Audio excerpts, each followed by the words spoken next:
Yeah, where we're at with the league years, Steve, we just got to be careful because until that trade becomes official on March 14th, you run the risk of tampering. You're trying to get me in trouble right now, but I think when you look at it, some of the things that went into the decision-making process, we felt really good about what he'll bring to our team, and I think we'll kind of be able to elaborate on that a little bit more at a later date.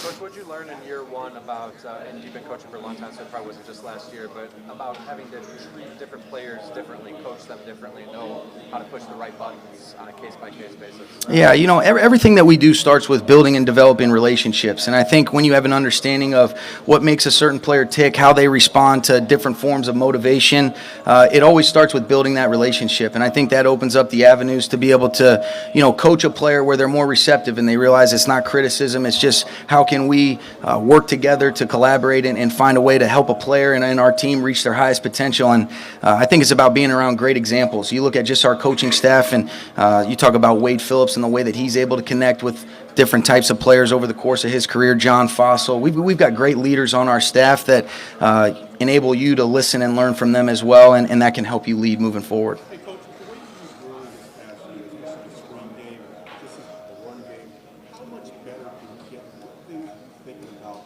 already with getting this week? Yeah, Jason, he's a fun player to work with. And the thing that I was so impressed with Todd when we came in last year is the way that he went about his business just day in and day out. Worked extremely hard. You could see he took an intentional approach to get better, become a more complete back. And I think one of the things that, doesn't get as much recognition is the way that he was able to play in protection as well. Allowing Jared to be able to slide and move in the pocket, deliver the ball to some of our receivers and tight ends. But with Todd, there's really no limitations in the way that you can utilize him. And I think you always have to tell yourself to be smart because you want to get him as involved as possible, but you also want to be mindful of the 16-game season, and then if you're fortunate enough to have some work after that. But he's a special player. I think the year enabled us to continue to get more comfortable with what makes Todd unique. We'll continue to try to accentuate his skill sets, and fortunately there's really not any limitations, but he's going to come back. He's a guy that you feel good about building around, and with Todd in place at that running back spot, you're in good hands.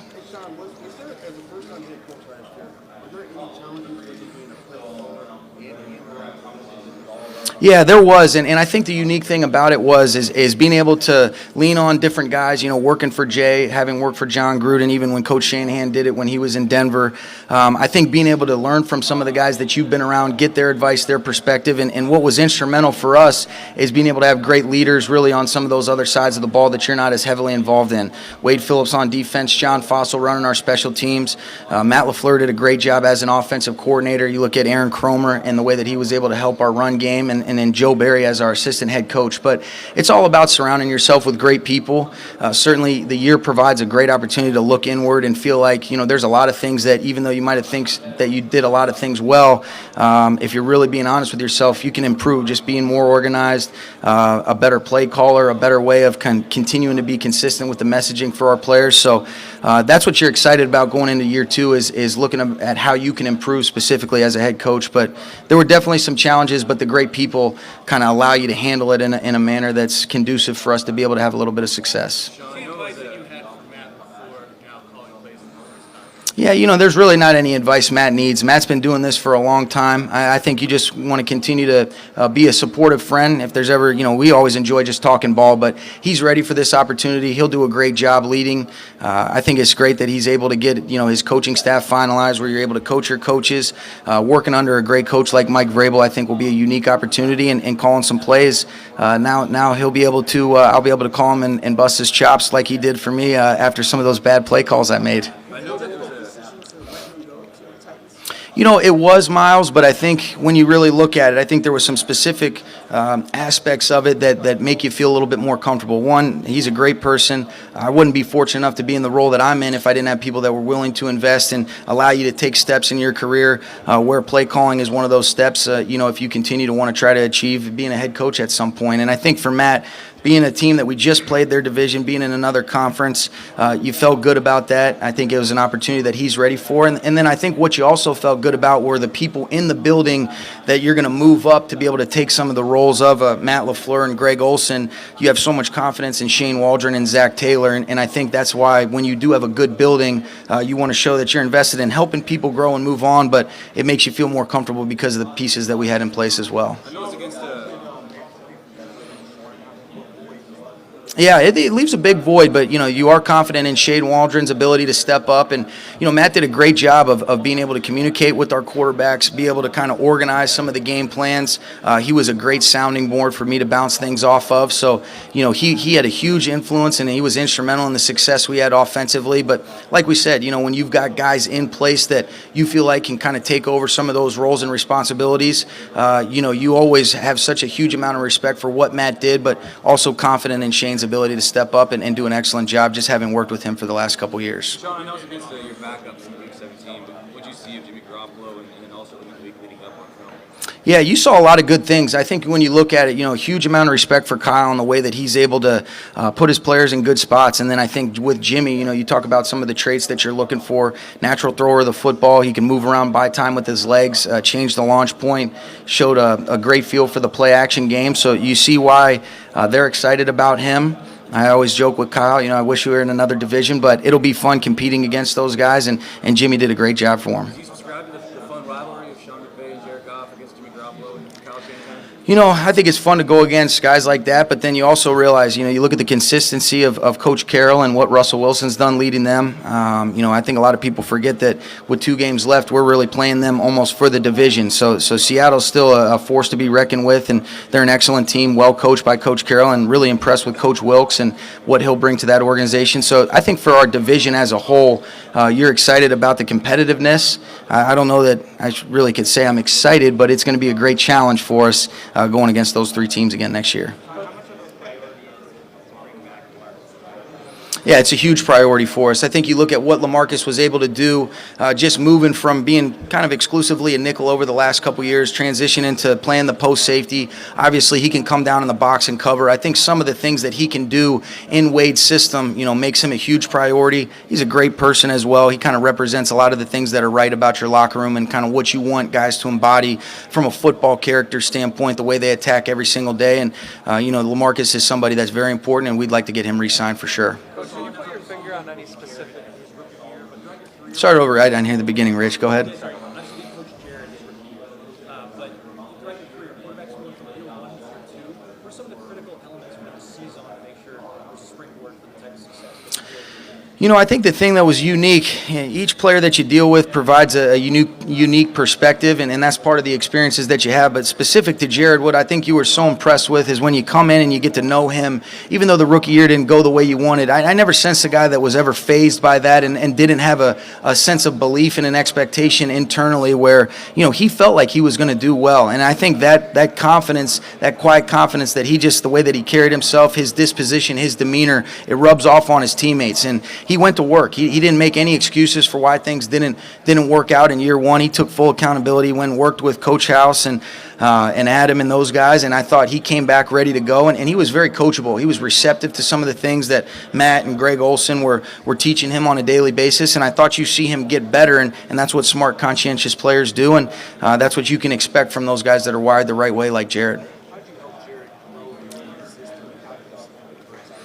I don't necessarily know if it's about, Jared growing in our system. What's unique is, I was talking to some people about it, is it's really the Rams system, and our system is highly predicated on what he felt comfortable with, and that kind of evolved as we got a comfort level with what he felt comfortable with. I thought his ability to be able to communicate that to us was paramount for us to be able to adjust, alter the game plans, but he's one of those guys, he doesn't really have many limitations, so it's about finding what he consistently does well, putting our players in good positions, and that's what we'll strive to do moving forward into next year. Couple more guys.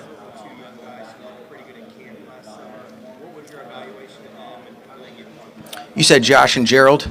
Yeah, I thought what was good about both of those guys is they got a chance to step up in various roles throughout the year, whether it be from injury. You look at when Robert Woods missed a couple weeks, that allowed Josh to step up. I thought he made some key conversions against New Orleans in a big win that we needed to have to kind of stay in the division race.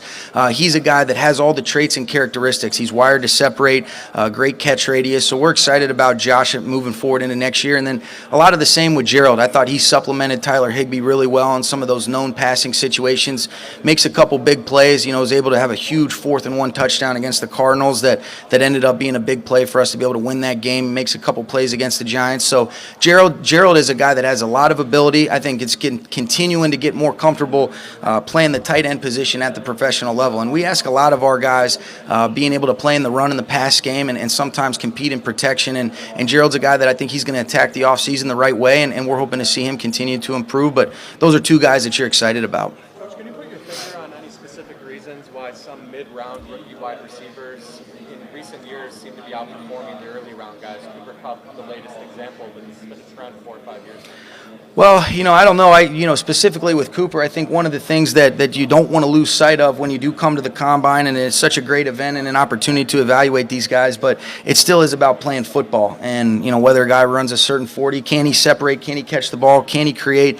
Does he have the mental capacity to do a little bit more than what maybe most rookies are capable of handling? And I think when you look at Cooper's specific situation, being able to play with Robert, with Sammy, some of the tight ends, obviously Todd at back, he was a perfect fit. And you talk about an impressive rookie. Yeah, you look at Cooper where he really sees the game through the eyes of a quarterback. But I think it's an individual. It's a credit to him as an individual, and we're fortunate to have Cooper and glad we got him when we did.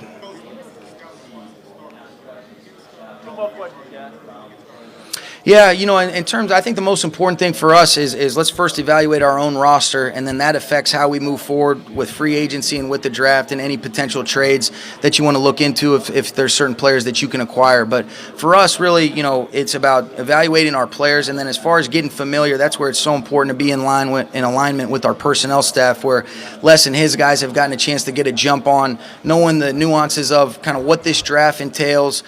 You always try to have a good pulse for the free agency, just having a good feel for the league. So it's a little bit different because week in and week out you cross over with a lot of teams and you kind of get a feel for what the free agency market looks like. But it's a process for us, and we're kind of diving into that right now as a coaching staff, getting more familiar with how we want to supplement our own roster with some of these guys from the draft. Last one, guys.